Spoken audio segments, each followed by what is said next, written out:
আসসালামু আলাইকুম সুপ্রিয় শিক্ষার্থী, আজকের এই অনলাইন টিউটোরিয়াল ক্লাসে সকলকে স্বাগত জানাচ্ছি। আমি মোহাম্মদ ফরহাদুল ইসলাম, প্রভাষক, আইসিটি বিভাগ, Majid Joynath foundation school and college. তো তোমাদের গত যে লেকচার ছিল সেটা আমাদের লজিক সার্কিটের উপর মেইনলি লেকচারটা ছিল। আজকে আমরা জেনারেলি শিখব বুলিয়ান আলজেব্রা। তো বুলিয়ান আলজেব্রা আসলে কি সেটা আসলে জেনে নেওয়া যাক। প্রথমে বুলিয়ান আলজেব্রা হলো যৌক্তিক চলক এবং যুক্তিমূলক অপারেশনের মাধ্যমে যে গণিত আসলে প্রণয়ন করা হয়েছে সেটাকে বলে বুলিয়ান আলজেব্রা। জর্জ বুল নামক একজন গণিতবিদ, বিজ্ঞানী, তিনি এই আলজেব্রাটি প্রণয়ন করেন। তো বুলিয়ান আলজেব্রা তোমাদের পরীক্ষাতে জেনারেলি আসে বুলিয়ান আলজেব্রার সরলীকরণ, কিভাবে কোনো বুলিয়ান ফাংশনকে সরল করতে পারি। তো সরলীকরণ শেখার জন্য প্রথমে তোমাদের কিছু সূত্র মনে রাখতে হবে, সূত্র মুখস্থ করতে হবে। তার ভিতর আমরা বুলিয়ান উপপাদ্যের কিছু সূত্র এখানে লিখেছি। প্রথমে আছে মৌলিক উপপাদ্য।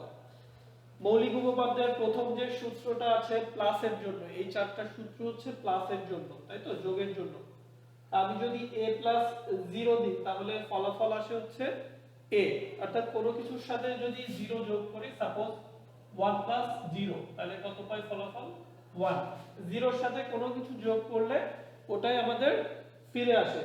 দ্বিতীয় যে সূত্রটি আছে সেটা হলো a plus 1 equal to a, অর্থাৎ এই সূত্রটা হলো 1 এর সাথে যদি কোনো কিছু যোগ থাকে বুলিয়ান আলজেব্রায় তাহলে সেটার মান হয় হচ্ছে 1, অর্থাৎ কোনো কিছুর ইনপুট গুলার ভিতর, ইনপুট সমূহের ভিতর একটি মাত্র যদি 1 পাওয়া যায় তাহলে সেটার আউটপুট হবে কত 1। এই জন্য a plus 1 equal to 1, b plus 1 equal to 1, অর্থাৎ 1 এর সাথে কোনো কিছু যোগ থাকলে সেটা কি হবে 1।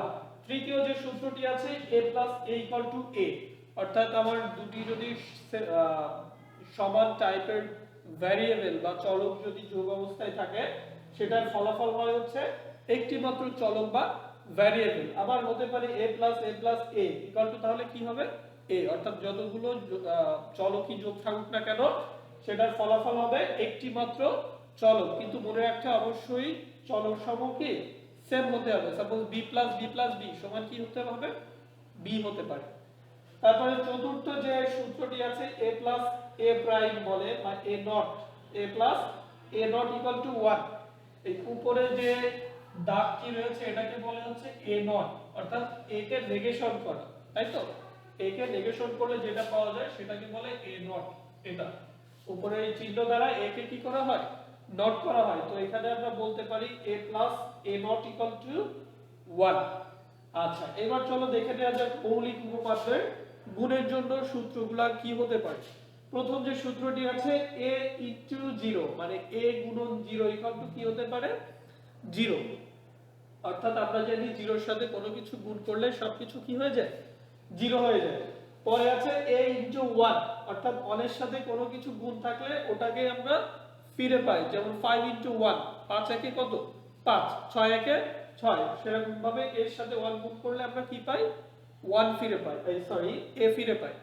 পরে তৃতীয় যে সূত্রটি আছে a into a equal to a, Boolean আলজেব্রায় দুইটা ভ্যারিয়েবল বা তিনটা ভ্যারিয়েবল বা চলক যদি গুণন অবস্থায় থাকে বা যোগ অবস্থায় থাকে সেটার ফলাফল হয় হচ্ছে একটা মাত্র চলক, অর্থাৎ যে চলক সমূহ গুণ থাকবে ওটার একটা চলকই আমরা ফিরে পাবো। পরে সর্বশেষ যে সূত্রটি আছে a ইনটু a নট, তাই তো, a into a not equal to কি 0। এটা কিভাবে আসে, আমি a এর মান যদি 0 ধরি তাহলে a নট এর মান কি পাবো 1, অর্থাৎ 0 কে নেগেশন করলে কি পাই 1 পাওয়া যায়। তাহলে 0 ইনটু 1 সমান কত 0, তাই না, অর্থাৎ 0 এর সাথে কোনো কিছু গুণ করলেই 0। আবার a এর মান যদি 1 ধরি তাহলে a প্রাইম বা a নট এর মান কি পাবো 0, তাহলে এখানে কি পাবো 1 ইনটু 0, অর্থাৎ a ইনটু a প্রাইম, তাহলে 1 ইনটু 0 দিলেও কি আসবে 0 আসবে। সুতরাং এখান থেকে আমরা বুঝতে পারি যে a into a prime equal to 0। তো এটা ছিল আমাদের 8টা মৌলিক উপপাদ্য, এটা খুব ভালোভাবে অবশ্যই তোমাদের মুখস্থ করতে হবে। তারপর আছে আমাদের বিভাজন উপপাদ্য। বিভাজন উপপাদ্যে কি আছে a plus bc equal to a plus b into a plus c, অর্থাৎ এরকম যদি চলক যোগ অবস্থায় থাকে তাহলে প্রথমটার সাথে দ্বিতীয়টার যোগ প্রথমে, অর্থাৎ a plus b into a plus c, এটা হলো বিভাজন উপপাদ্য মনে রাখার সহজ পদ্ধতি। আমার যদি থাকে সাপোজ b প্লাস cd, তাহলে এটা সূত্র কি হতে পারে? b plus c into b plus d, তাই তো? অর্থাৎ আগে b এর সাথে একবার c এর যোগ, একবার b এর সাথে d এর যোগ। এটাই ছিল আমাদের বিভাজন উপপাদ্যের প্রথম সূত্র। দ্বিতীয় সূত্রে কি বলছে? এটাকে বলে XOR চিহ্ন। এই যে বৃত্ত দিয়ে আমার মাঝে প্লাস চিহ্ন, এটাকে বলে কি? XOR, শর্টে বলে XOR, X OR, আর এর ফুল ফর্ম হলো এক্সক্লুসিভ OR, এক্সক্লুসিভ OR। তো তোমরা শর্টে XOR বলতে পারো, অর্থাৎ A XOR B যদি করা হয়, এটাকে আমরা বিভাজন উপপাদ্যের সূত্র মতে জানি A not B plus AB not, তাই না? আবার যদি এখানে যদি থাকতো B XOR C, তাহলে কি লিখতে পারতাম? B not C plus B C not, তাই না? অর্থাৎ যে চলক সমূহ আমাদের XOR অবস্থায় থাকবে, সেই চলক সমূহ একবার প্রথমটার পরে ডট থাকবে, পরের বার দ্বিতীয়টার পরে ডট থাকবে, তাই তো? পরে সর্বশেষ বিভাজন উপপাদ্যের সূত্র হলো A X নট B। এটাকে ভিতরে XOR আছে আর উপরে কি আছে? হোল নট আছে, তাই না? এটাকে বলে হচ্ছে X নট। এই চিহ্নটার নাম কি? X নট বা এক্সক্লুসিভ নট, তাই তো? অর্থাৎ ভিতরে XOR চিহ্ন আর উপরে কি? Whole prime. তো A X নট B যদি আমরা করি, তাহলে কি পাই? AB plus A not B not, তাই তো? আবার যদি থাকতো B X নট C, তাহলে কি পেতাম? BC plus B not C not. তো এটা অবশ্যই মনে রাখবে বিভাজন উপপাদ্য। তারপর সহায়ক উপপাদ্যের আমাদের একটা সূত্র আছে, সেটা হলো কি? আমরা যদি কোনো চলককে দুইবার নেগেশন করি, তাহলে ওই চলকটাই আমরা ফিরে পাই। আমি উদাহরণ হিসাবে যদি বলি যে কোনো একটা কিছু আমরা ধরলাম যে হ্যাঁ, তাই তো? এবার হ্যাঁ কে যদি আমি নেগেশন করি, তাহলে কি পাই? না পাই। আবার না কে আবার নেগেশন করলে কি পাই? আবার হ্যাঁ তে ফিরে আসে। অর্থাৎ কোনো একটা বিষয়কে যদি দুইবার নেগেশন করা হয়, তাহলে আমার পূর্বের অবস্থাতেই ফিরে আসে। এটা ছিল আমাদের সহায়ক উপপাদ্য। সর্বশেষ ডি মর্গানসের দুইটা উপপাদ্য রয়েছে, বা ডি মর্গানসের দুইটা ল রয়েছে, যে ল দুইটা খুবই গুরুত্বপূর্ণ। প্রথম লটা কি? a plus B whole not, তাই না? a plus B whole not যদি থাকে, তাহলে হতে পারে কি? a not into b not, অর্থাৎ মাঝের চিহ্ন প্লাস হয়ে যাবে গুণ, আর উপরের হোল নটটাকে ভেঙে দিব চলক সমূহের মধ্যে। আবার এখানে যদি থাকে a plus B plus c whole not, তাহলে কি লিখতে পারি? a not into b not into c not, তাই তো? অর্থাৎ হোল নটটা চলক সমূহের ভিতর বিভাজিত হয়ে যায়। আর সর্বশেষ ডি মর্গানসের যে সূত্রটি আছে, যদি গুণ অবস্থায় থাকে, অর্থাৎ a into b whole not, তখন কি লিখতে পারি? a not plus b not, অর্থাৎ গুণের পরিবর্তে যোগ হয়ে যাবে, এবং হোল নটটা কি? দুই পাশে আলাদা হয়ে যাবে, বিভক্ত হয়ে যাবে। এটা হলো তোমার ডি মর্গান সূত্র বা উপপাদ্য মনে রাখার সহজ পদ্ধতি। তো তোমাদের এখানে যতগুলো সূত্র আছে, এই সূত্রসমূহ আগে সম্পূর্ণ ভালোভাবে মুখস্থ করতে হবে, কারণ তোমাদের তৃতীয় চ্যাপ্টারের পরবর্তী যে টপিকগুলো আছে, সেই টপিকগুলো সম্পূর্ণ এই সূত্র রিলেটেড, তাই তো? তো আমরা আশা করি এই সূত্রগুলো ভালোভাবে মুখস্থ করব, এবং পরবর্তী টপিকগুলো আমরা চেষ্টা করব সলিউশন করার। এখন আমরা এই সূত্রের মাধ্যমে দুই একটা বুলিয়ান ফাংশনকে কিভাবে সরলীকরণ করতে পারি সেটা শিখব। তো চলো আমরা সরলীকরণে যাই। সুপ্রিয় শিক্ষার্থী, আমরা এখানে বুলিয়ান আলজেব্রার দুইটা ফাংশনের সরলীকরণ করেছি। তো প্রথম যে সরলীকরণটা আছে n plus n not into m not plus n তার হোল নট, তাই তো? তো এটাকে সরলীকরণ করার জন্য প্রথমে একে হোল নট যেটা আছে, এটাকে ভেঙে দিতে হবে। ভেঙে দিতে হয় কিভাবে? সেটা হলো ডি মর্গানস উপপাদ্য বা ডি মর্গানস ল অ্যাপ্লাই করে। তো আমি যদি m প্লাস n নট এটুকুকে a ধরি, আর m নট প্লাস n, তাই তো? এটুকুকে যদি b ধরি, তাহলে কি লিখতে পারি? a into b whole prime বা হোল নট, তাই তো? এটাকে কি লিখতে পারি? আমরা সূত্রটা কি ছিল?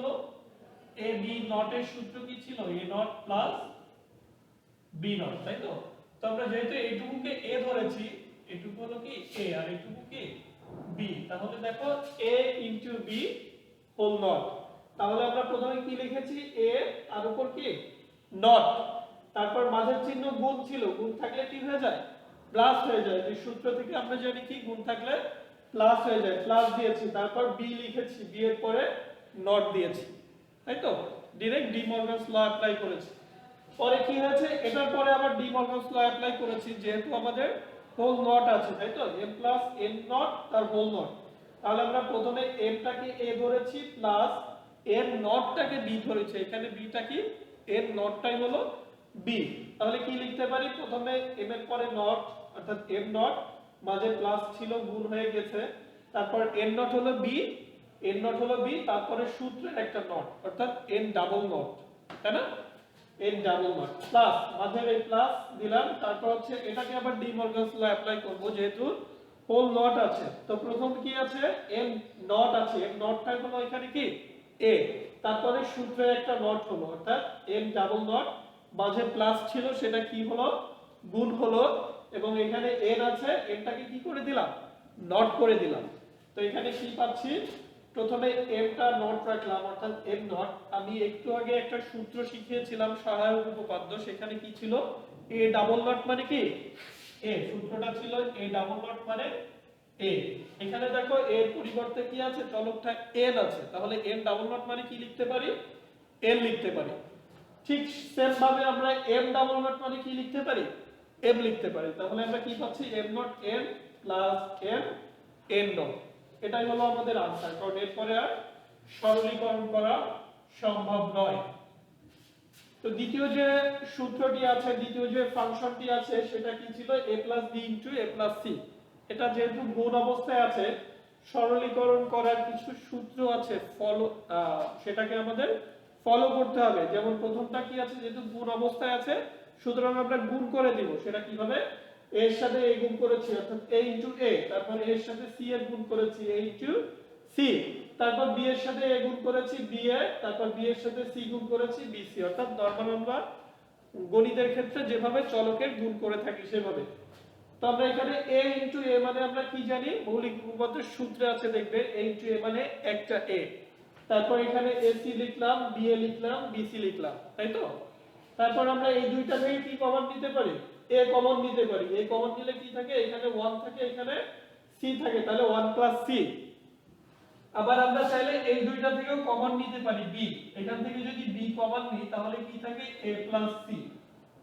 এখন বিষয় হচ্ছে এখানে যদি আমরা কমন নিতাম তাহলে এটা কোনো মৌলিক উপপাদ্যের সূত্রে পড়তো না বা কোনো রকম সূত্রে পড়তো না, এই জন্য এই ধরনের ক্ষেত্রে এরকম কমন নেওয়া যাবে না। যে কমনে কোনো সূত্রে পড়বে না সে ধরনের কমন নিয়ে কোনো লাভ নাই, সুতরাং আমরা এরকম ধরনের কমন থাকলে নিব না, এই জন্য আমরা এখানে কোনো কমন নিই নাই, তাই তো। তো এখান থেকে 1 প্লাস c মানে কত জানি 1 জানি, 1টা কিভাবে অর্থাৎ a প্লাস 1, a প্লাস 1 মানে কি 1, আমাদের মৌলিক উপপাদ্যের সূত্র, বা 1 প্লাস a একই কথা, এর মানে কি 1। ঠিক সেম ভাবে a এর পরিবর্তে এখানে কি আছে c আছে, অর্থাৎ 1 প্লাস c মানে কত 1, আর এর সাথে 1 গুণ করলে কি হয় a হয়, তারপর বাকিটা অ্যাজ ইউজুয়াল লিখে দিয়েছি। এবার এই দুইটা থেকে আমরা কমন নিতে পারি, এই দুইটা থেকে যদি a কমন যায় তাহলে 1 প্লাস b থাকে আর এখানে bc থাকে। তো এখানে 1 প্লাস b মানে আমরা কত জানি 1 জানি, তাই না, a এর পরিবর্তে b আছে, তো 1 ইনটু a সমান কি a, আর এখানে bc এজ ইউজুয়াল থাকলো। তো এটাই হলো আমাদের আনসার, কারণ এরপরে আর কোনো সরলীকরণ সম্ভব নয়। তো এই ছিল মোটামুটি তোমাদের সরলীকরণের পদ্ধতি। তোমরা যে কোনো ধরনের সরলীকরণ করতে পারো শুধুমাত্র তিনটা পদ্ধতি অ্যাপ্লাই করে। পদ্ধতিগুলা আমি একটু মুখে বলবো, আচ্ছা আমি পদ্ধতিগুলা একটু লিখে দিই। হ্যাঁ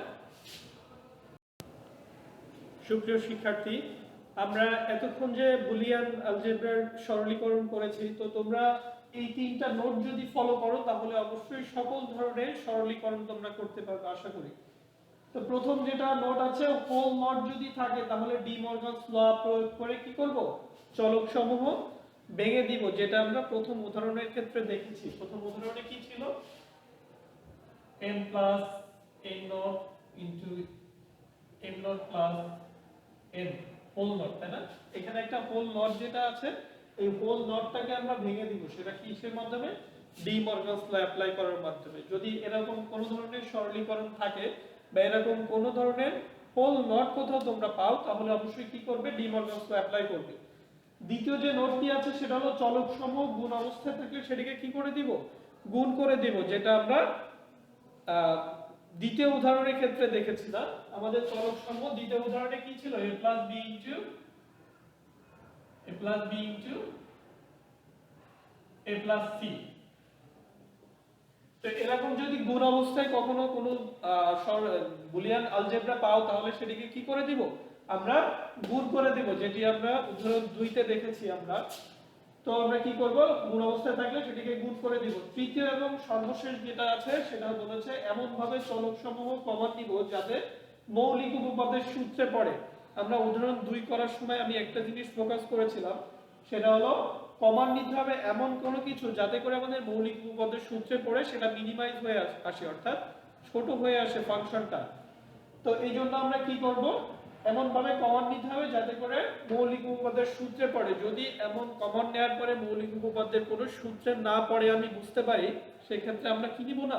কোনো ধরনের কমন নিব না। তো এই তিনটা রুলস যদি তোমরা ফলো করো, তাহলে অবশ্যই তোমরা আশা করি বুলিয়ান ফাংশনের বা বুলিয়ান আলজেব্রার সরলীকরণে কোনো রকম সমস্যা হওয়ার কথা না। তো আজ ক্লাস এই পর্যন্তই। আজকের ক্লাসে যদি কোনো সমস্যা থাকে তো পরবর্তীতে অবশ্যই তোমরা জানাবে। আমি এখন তোমাদের কিছু হোমওয়ার্ক দিয়ে দিব, অবশ্যই তোমরা হোমওয়ার্কগুলো বাসায় প্র্যাকটিস করবে। তো সে পর্যন্ত সকলে ভালো থাকো, সুস্থ থাকো, সকলের প্রতি শুভকামনা। আমি এখন তোমাদের কিছু হোমওয়ার্ক দিয়ে দিচ্ছি।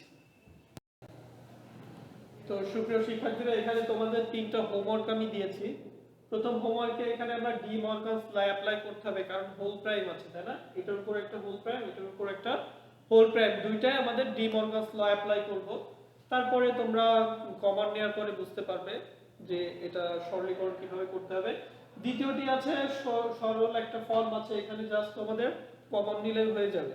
কমন সেটা কিভাবে নিবে? যেন মৌলিক উপপাদ্যের সূত্রে পড়ে সেটি। এবং তৃতীয় রুলসটাও আমরা সেম দিয়েছি, অর্থাৎ এমন ভাবে কমন নিব যাতে কি মৌলিক উপপাদ্যের সূত্রে পড়ে। তো এই 3টা হোমওয়ার্ক অবশ্যই তোমরা বাসায় করবে, কোনো সমস্যা হলে অবশ্যই জানাবে। তো সে পর্যন্ত সকলে ভালো থাকো, আল্লাহ হাফেজ।